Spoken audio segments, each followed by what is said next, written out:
العلم حاليا متطور، لابد ان صاحب الزمان البعض ما تقنعه. طبعا الامام المهدي يخوض معارك، من ضمن الامور اللي راح يقنع الناس مو معارك قتال، المعركه العلميه. نعم، يعني اكو دول راح تدخل تحت رايه الامام، حتى في قوله تعالى اذا جاء نصر الله والفتح ورايت الناس يدخلون في دين الله افواجا، يقول الامام الصادق تتحقق في دوله العدل، يدخلون الناس افواجا افواجا. دخول الناس افواجا افواجا مو بسبب قتال ومعركه وفرض الامام، بسبب علم الامام.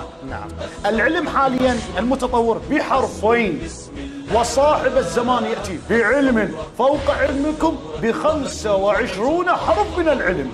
25 حرف من العلم. يعني اكو نظريه للاسف البعض يقول الامام المهدي يظهر بالسيف. نعم يا اخي، هنا السيف لا يقصد سيف، انما السيف يرمز الى القوه. نعم، يعني مو السيف المادي، السيف المعنوي. نعم اكو روايه اخرى نعم يخرج بسيف الامام علي مو للقتال، من باب مورث من مواريث الائمه. لأن حتى يثبت أنه إمام لابد أن يأتي بمواريث الأنبياء، عصا الكريم وخاتم سليمان ودرع محمد ولامة محمد صلى الله عليه وآله وعلى جميع الأنبياء. فالإمام المهدي حتى من يخرج سيف ذو الفقار استدلالا على أنه وارث علوم الأئمة، وارث ما عنده الأئمة. فإذا الإمام المهدي سلام الله عليه يظهر بعلم متطور، حتى الأسلحة متطورة. البعض يقول الأسلحة تتوقف ويرجعنا إلى زمان أبو لهب قتال بالسيف. أستاذ العزيز، علم طغى على كل الأرض، وهذا اللي المتوارد يعني صراحة. هذه المشكلة. لهذا الأئمة عليهم السلام ماذا يقولون؟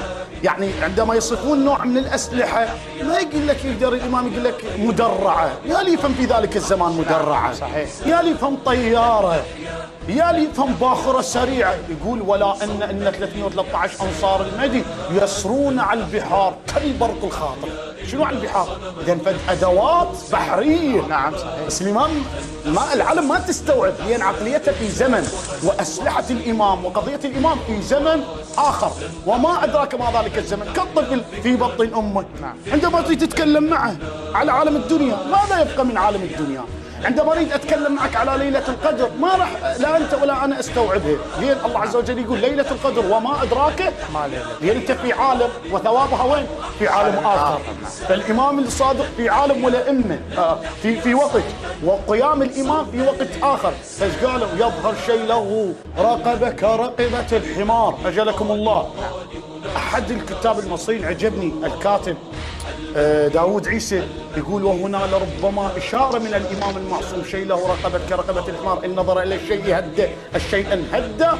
يقول هنا لربما إلى رمز يرمز إلى سبطانة المدرعة مثلا. هكذا الإمام المهدي يلقي خطاب، يعني عنده أول خطبة للإمام يا أيها الناس من يحاججني في آدم فأنا للناس بآدم. اليوم موضوعنا القيام.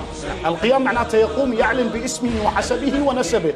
يقول يا أيها الناس من يحاججني في آدم فأنا للناس بآدم. الإمام المهدي ماذا يقول في بعض الأطروحة؟ يقول الإمام المهدي يجعل الأقمار الصناعية في خدمته لتبث خطبته إلى جميع العالم. الإمام المهدي يعطي خطبته وين؟ مستندا ظهره إلى الحجر الأسود. أكو ناس في أوروبا كيف يسمعون الإمام؟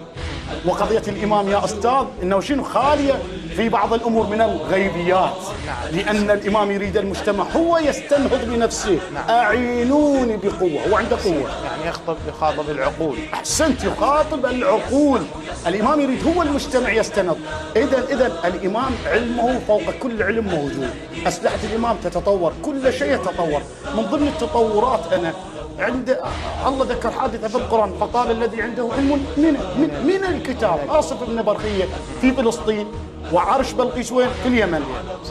سحبه برمشة سحبه. الإمام الصادق يقول ترى آصف بن برخية عنده حرف واحد، اسم الله الأعظم، ونحن عندنا اسم الله الأعظم. إذا عندهم اسم الله الأعظم راح يرجعون بذلك الزمان أن يتطور. قطعا يتطور. الله يبارك. أحسن.